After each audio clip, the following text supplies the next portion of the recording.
also in terms of changes of guard in different respective sectors and also on matters sports. So we start off on matters education, as Education Cabinet Secretary Professor George Magoha has announced that colleges, universities as well as technical institutions will remain closed till 2021. Magoha says the institutions are not COVID-19 compliant and thus reopening them will pose a high health risk. He was speaking earlier today after he concluded session right here in the morning, and this is what, of course, the session was all about, as we take a look at this particular one right here.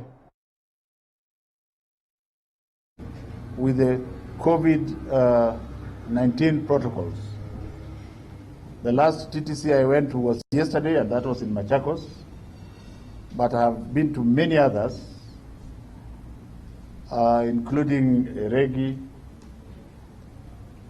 which was nowhere near being called ever going to be ready, and many others. But the long and short of it is that we have 1 month to go, and these institutions are definitely not ready. So we've presented this information to the stakeholders, and we have debated, and we have come to a unanimous consensus that it is fair and just to keep these institutions closed until January of 2021. Nevertheless, as far as the university sector is concerned, extremely good work is being done online. To this extent, some of them have already graduated, both in public and private sector. Tomorrow, Egerton is graduating virtually, and I will go there physically to be there in person to ensure that we encourage the others to continue in that manner. All right, now, members of parliament from the coastal region are now decrying betrayal in the disputed third-generation revenue sharing formula. The MPs addressing the media in parliament have accused their ODM counterparts of neglecting them in opposing the formula, even after supporting Raila Odinga for long. They're now threatening to leave ODM party. Coastal counties are among the biggest losers in the formula, or if the formula will be implemented. Mimi nawaambia hivi, huu ndio wakati kama viongozi wa pwani lazima tushikane mikono, tutetee masuala ya mtu wa pwani. Na itakuwa inasikitisha wakati kama huu, wewe ukiwa mjumbe umechaguliwa kutoka pwani na watu wa pwani wanagandamizwa, badala ukuje hapa sauti yako isikike ili kilio cha mpwani kisikike kiweze kutekelezwa, wewe umeamua kuingia mitini. Mimi naambia hivi, kama babako yuko uchi, usitoroke ukaenda kutangaza kule ukamwambia babangu uko uchi. Kwa hivyo nataka niwaambie, pwani ina mwamko mpya, ina sera tofauti hivi sasa, ya kwamba tukiona kitu kinahujumu mpwani, hakuna cha kungoja baba aseme wala mama aseme ndio sisi tufuate. Tutasimama na sauti ya wapwani, na watituonesha juzi ya kwamba pwani kwanza ama kaunti zetu kwanza ndio mambo mengine baadaye. Na kama alivyosema Michael King ya kwamba tumekuwa sana sisi na tumesupport sana sisi chama cha ODM, na tunataka kusema bila uoga ya kwamba katika wakati huu ambao tunawahitaji sana wale wenzetu, lakini juzi walituonesha ya kwamba hawatuhitaji tena. Vyama ambavyo tumeshabikia miaka nenda miaka rudi vimekuwa ni vyama vya kujali maslahi ya watu wao. Sisi tumekuwa tukitumiwa kama chambo. Kazi yetu ni kuwapatia kura, lakini wakati wa ugavi wa rasilimali, ugavi wa vyeo, pwani inaachwa nyuma. Tunataka kutoa ilani kwa vyama vyote ambavyo tumekuwa tukisaidia.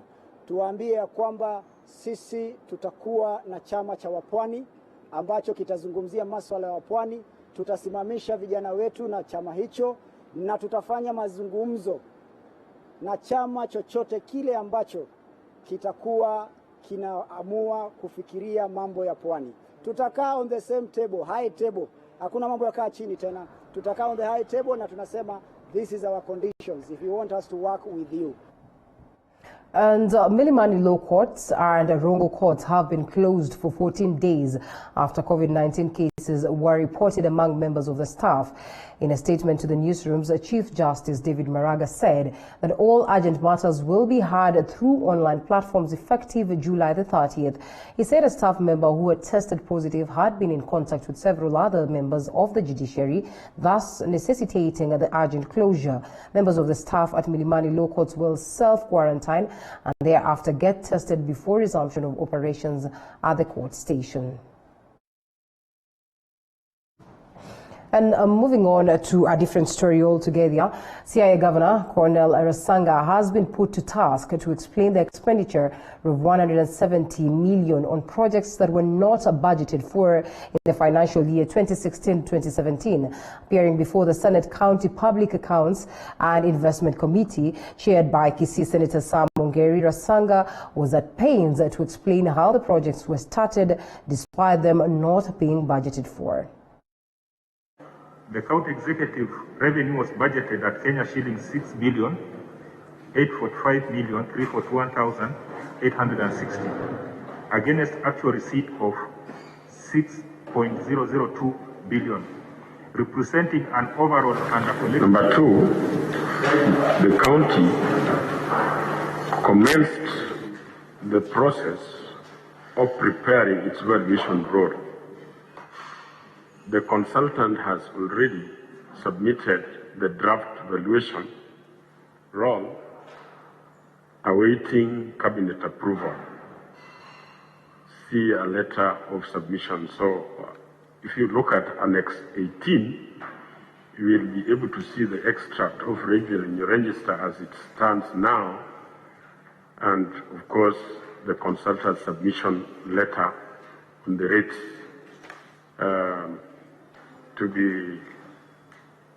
to be made possible. Chair. Very well, Auditor General. Oh, thank you, Chair. Chair, so far we've seen that revenue extract. The only limit, but once we move in the next financial audit, we'll confirm its exactness. Then when it comes to the area of valuation roll, Chair, from the response, we are seeing the draft valuation rolling being awaiting approval rather. So far, Chair, our position still remains of the limitation of the extract revenue register and the valuation roll that is not in place yet. Thank you. Senator Olekina. Thank you, Chair. First of all, auditors, could you take me to note 10? Because I'm looking at the financial statements and I'm not seeing that figure, and then I can be able to ask my question to the Governor. Auditor. If you take me to note 10, we're looking at the financial statement ending 30th June 2018, right? So take me to note 10, because I'm in what I...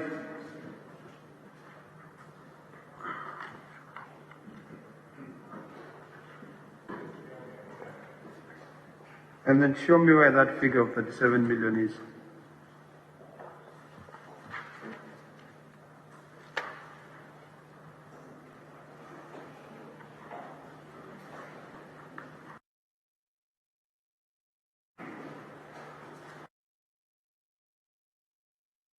Take me there because these are your financial statements. See finance, CI county government. No, as it's being looked at, Senator, Yeah. in the interest of time, can you... No, Chair, there's no way I can move forward without seeing that figure. Then put it into the response given by the Governor. The reason I was asking, I thought if there was also a question that is being found, yes, because I'm sure it's the basis of some question. You can just release the question, and then the figure and the question. Chair, it would be very difficult for me to frame my question because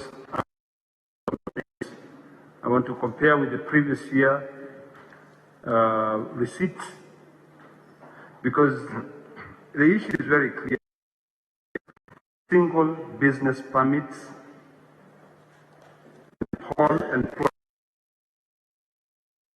27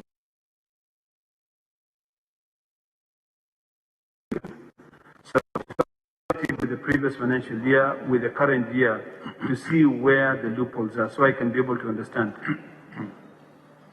Because these are figures which are there. If it's a plot rent, these are actual buildings which are there. So if you could, auditor, if you could point me to that point, I'd really appreciate it. Because I'm looking at the financial statement.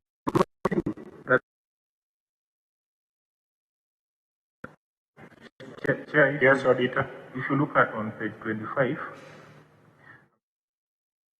Now, the country has witnessed a rise in cases of teen pregnancies in the recent past, with schools currently closed in Trans Nzoia County.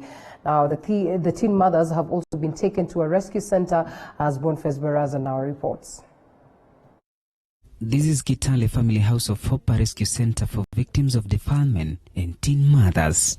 We make our way to establish why teenage girls find themselves in such situation. Hadija, not her real name, who is 14 years old, narrates how she became a mother at a tender age.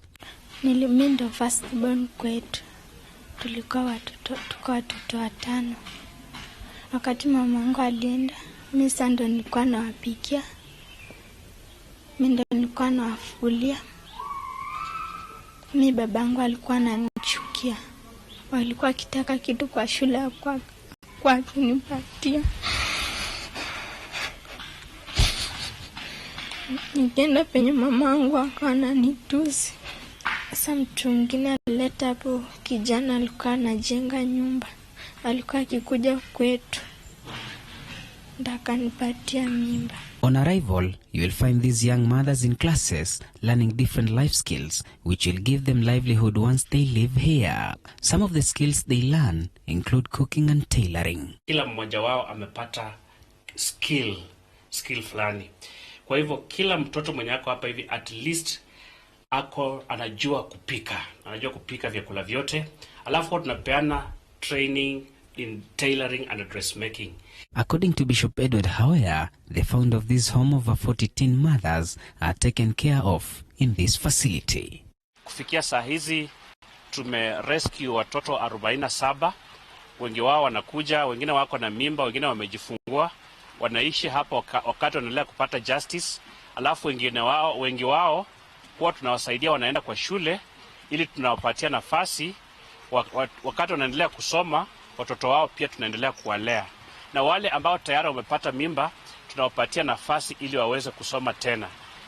Lengo letu ni kuhakikisha kwamba kila mtoto msichana amepata nafasi ya kusoma. According to statistics from the Children Department, more than 10,000 underage girls have been impregnated, the youngest mother here being of 10 years old.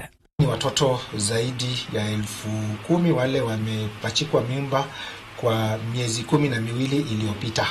Kwa hizi takwimu, wale watoto wamepata mimba ujauzito wa mapema, mtoto mchanga sana Trans Nzoia ni miaka 10.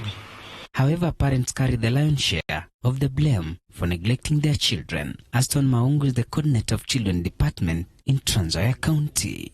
It is because of poor parenting skills. Wazazi wametelekeza watoto na pia hawajatilia maanani shughuli ya kulea watoto. Mzigo mkubwa wa kuzuia mimba za mapema upo kwenye mabegani mwa wazazi, guardians and the community. Taming teenage pregnancy remains a collective responsibility for each and everyone in the society. Boniface Baraza, TV47, Kitale Family House of Hope, Trans Nzoia County. Quite unfortunate. Elsewhere, more than 24,000 community members living near the Seven Forks dams are set to benefit from water tanks donated by the Kenya Electricity Generating Company, KENGEN, as one of the measures to curb the spread of the coronavirus disease. The company donated 30 5,000-litre tanks to various shopping centres within 15 locations that neighbour the Seven Forks dams. In addition, each of the locations will receive 40 litres of soap, while critical areas such as dispensaries and police stations will benefit from 200 litres of sanitizer.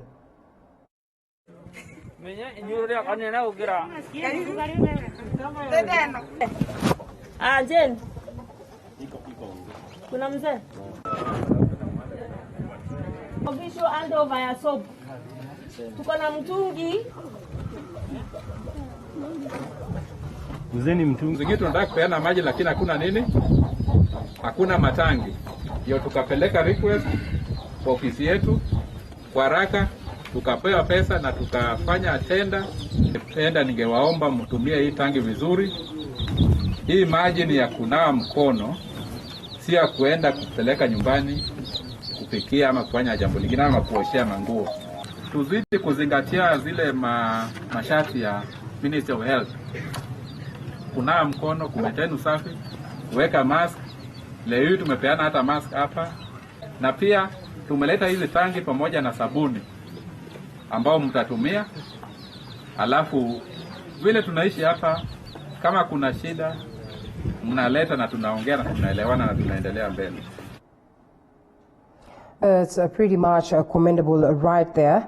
Now we move on to a different story. Mombasa Governor Hassan Joho has opened the Shika Adabu Market in Mombasa while spearheading the opening of the new modern market. Governor Joho affirmed to the residents that to flatten the curve, it requires personal responsibility. The modern market, which has a capacity of 86 retailers, will relieve the traders who had to travel to Kongowea Market to purchase their goods. The governor reminded the retailers on the importance of hygiene and sanitization in their businesses.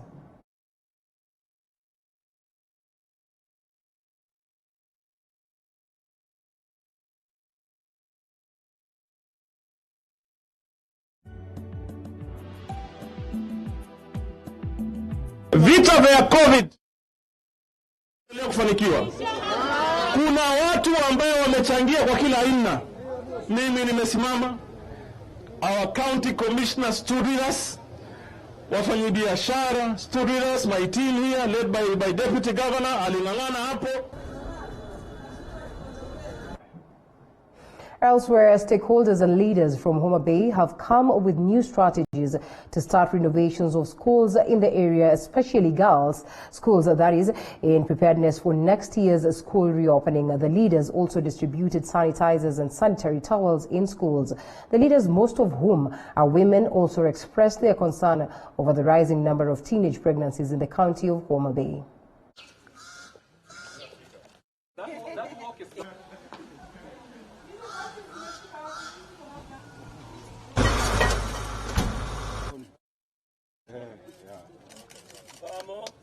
Especially we are now preparing for the opening of the schools, that is next year, January, as we had been told by our CS and also the government. All of us know what's happening.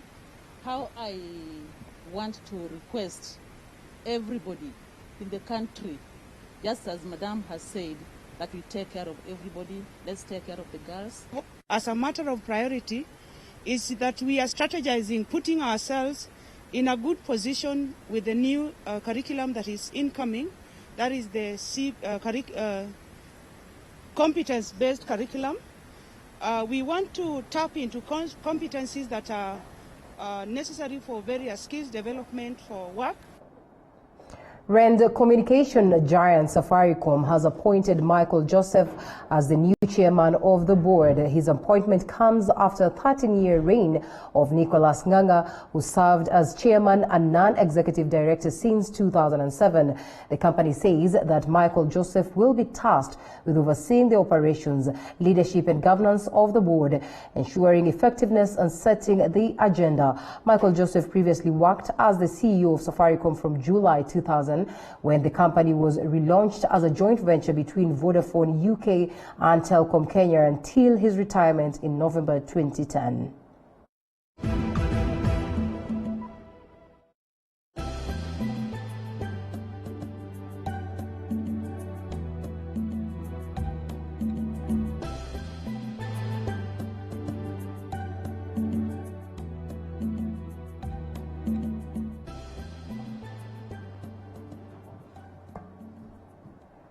And to sports, newly crowned Italian champions